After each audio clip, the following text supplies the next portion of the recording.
Youngling's case, off of the boomerang. Because that move is ridiculous. Especially when slam lands it, you're just in a 40-second cutscene.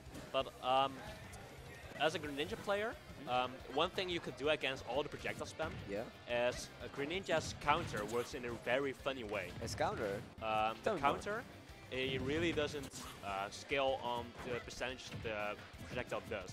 Right. It just randomly scales. So like a really weak arrow can really be deadly with the counter. That's pretty funny actually. I wonder if iStudying knows about that secret tag, because that could actually come in handy in this matchup for something else as well, because Youngling has a hitbox on his FB, as you know. Yeah. And what's good against upbeats with hitboxes? Counters. Yeah. Greninja has one, not only one that's strong, but also one that spikes. Although it comes out quite late, so I'm not sure if he's even going to be able to land one at all. But it's going to be an interesting option to keep in mind nonetheless. Supahsemmie playing. Oh wow, he also already racked up 94% without. He's zoning really well. Yeah, like without any kind of huge combo, he's already racked up so much percent. Yeah. It's just like very, you know, showing off in terms of his player skill. That do that at all. Kill. Yeah. If Supahsemmie didn't respect iStudying's options, he could have like down aired or something. Down air or side B. Oh, catching the crazy movement up B with the boomerang right there. The Dutch sniper? the Dutch sniper. Oh. Yeah, this might be something big. Okay, no, he doesn't choose to commit to that option. Maybe a smart thing. Yeah, I guess so. He had him on the ledge. Yeah. Yeah. But like, I don't know. Could have been big. Oh. Wow, a bit of chaos off stage there. Yeah. And here's going to be one big option that you see. You saw Supahsemmie try to jump against a shield. Yeah. One thing Greninja players tend to do are jump out of shield, since his jumps are so high. Yeah. iStudying clutching out the first stock. Yeah, well, clutching it out. It was kind of an unfortunate. I believe there was a buffered air dodge, which you know happens quite often in this game. And now Supahsemmie is in an awful position, because one of the biggest flaws that Youngling has, even though it's like a very much a high tier character, is that sometimes he kind of has trouble killing. Like he has a lot of kill setups, but they kill quite late, right? He has to hit something like that, like raw, completely out of nowhere, like 180. Anti-air. Yeah. Landing, oh yeah, for sure. But like, it's still hard to get, you know, kind of that stray hit to kill sometimes, because even though you're a swordsman, your range isn't the best. So that's gonna be the one big thing that Semmie has to work around. Greninja isn't even like specifically super heavy, but still the fact that he's managed to live at such a huge percent. And that's where the down tilt and the boomerang comes in. Yeah, for sure. Not having a reliable kill option, you know that. This might be. No, okay, not going for another up B. Yeah. And falling out of that one, but he still manages to secure the KO. Very good stuff from iStudying right there. Like just completely going off stage. And iStudying really doesn't need to interact with him. No, true. Ledge trap situation. Okay, he managed to roll through the boomerang before it came back, which is great, because you usually always have to keep in mind that that boomerang will come back to haunt you, and it can just ruin a combo of yours or something like that. One there thing you see it. I've caught my eye on is how Supahsemmie throws his boomerang. Because most of the young links, or the links in general, they throw the boomerang so it bounces to catch a jump. But Greninja's jump is so fast and so high that it's almost impossible to do that. Yeah, oh, great neutral. That neutral is actually one of his strongest tools in his kit to kill, which is surprising because it doesn't look that strong. You know, it's just looking at the animation. But you're completely right about that. And, yeah, I thought that might have been something big, but you know, iStudying definitely had Supahsemmie in a disadvantageous spot there, but especially in Smash Ultimate where everyone's so fast, it's kind of hard to guess what landing option your opponent is going to take. Oh, is that going to kill? Yes! It's going to be a comeback. Yeah, making the game completely even right here. Yeah, very Supahsemmie started out really strong, but having that buffered air dodge was really unfortunate. He does seem to be able to bring it back.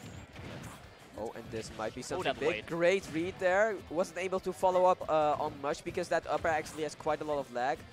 Not quite reading that option either. Like both players are just kind of trying things out, seeing if their opponent falls for it, trying to get any kind of damage on the board. Because in a last stock situation where both players are at low percent, it actually gets pretty nervous, right? Yeah. Because you need to rack up damage to get closer to the end of the game, and you want the game to end because then you can, you know, breathe your sigh of relief. Yeah. But they're not quite getting to that point yet, and that's going to be quite frustrating for both characters because they're both combo-based characters as well. It's in their nature to get that first hit. Yeah, and Semmie's walling out pretty well with all his projectiles, but iStudying seems to be able to find an opening most of the time.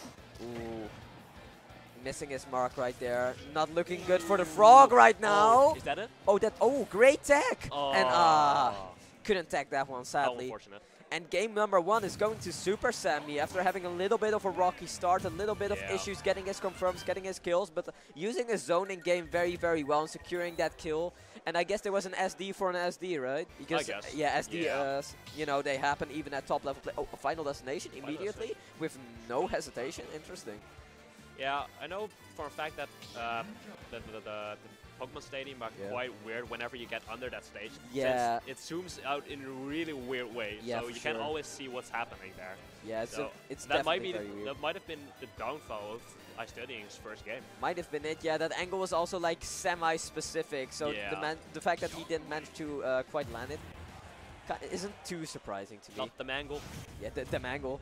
Also, one thing that's actually very tactical of Supahsemmie that I haven't mentioned at all yet is the fact that he is wearing that armor, which lets him breathe underwater, which is going to be very useful against his water shurikens, obviously. Great skin choice. Obviously. Yeah. The thing is that I think he uses the red skin against characters with fire properties as well. Which, like, he actually does that? Yeah, I think I've seen him play the red skin and the normal skin as well. What does he do against Pokemon Trainer? I have no idea because they use all of the elements. But, I mean, Ivysaur is still kind of seen as a big threat, so maybe he just goes for the green one, which actually doesn't do anything now that I think about it. But Supahsemmie is actually a huge fan of Majora's Mask. I bet he watched all of those 1-hour analyses of Majora's Mask 3D on YouTube that keep being recommended to me. Oh my god. But yeah, he definitely has passion for the character, and that actually helps so much when you're playing the game, if you're playing with a character that you have some kind of history with. Like, it sounds kind of cheesy, but it's actually facts. What is your passion with Falco? Yeah, exactly. I mean, I've never played Star Fox, but he's kind of like, I really like his personality, you know? Either way. Going back to the game. Yeah, like going out really even again. iStudying did have a good combo at the first minutes of the game, but Supahsemmie is just always able to bring it back.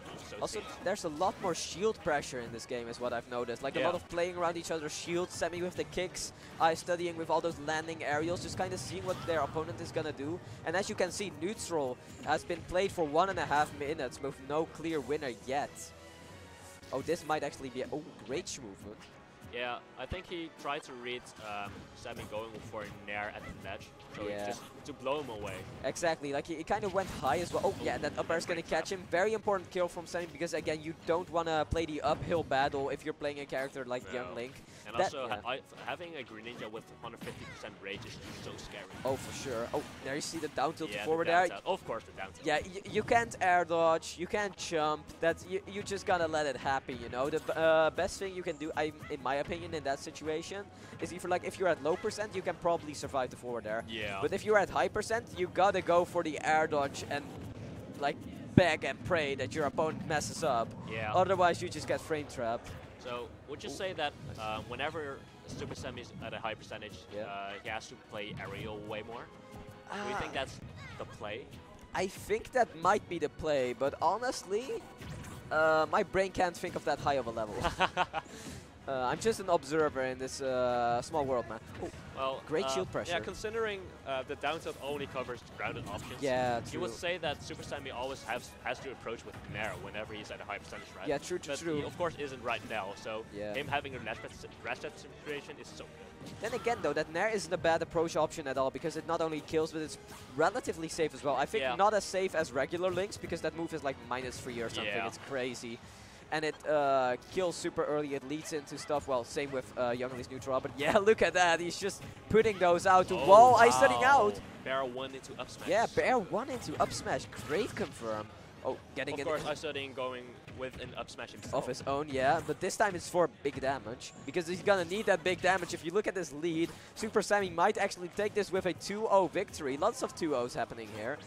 And he might send iStudying into the losers bracket, where killers such as Space now reside, surprisingly enough, if you missed that earlier. Oh, great edge guarding. Oh, didn't manage to get the 2-frame. If he would have gotten that, that would have probably been game. Wow. Oh, wow. Yeah. Ooh, oh, the drag down into down smash. I didn't expect that option at all. I mean, neither, but smart angle. I think the reason why Sem isn't going for his Nair as much is since it's quite a good kill option, he doesn't want to steal it as much. Yeah, he doesn't want to steal it exactly, because like at a percentage like this, I don't think Nair will even kill at the ledge if you use it a couple of times, especially now that you're hitting sour spots, etc. Like that still counts for the standing Q. Yeah.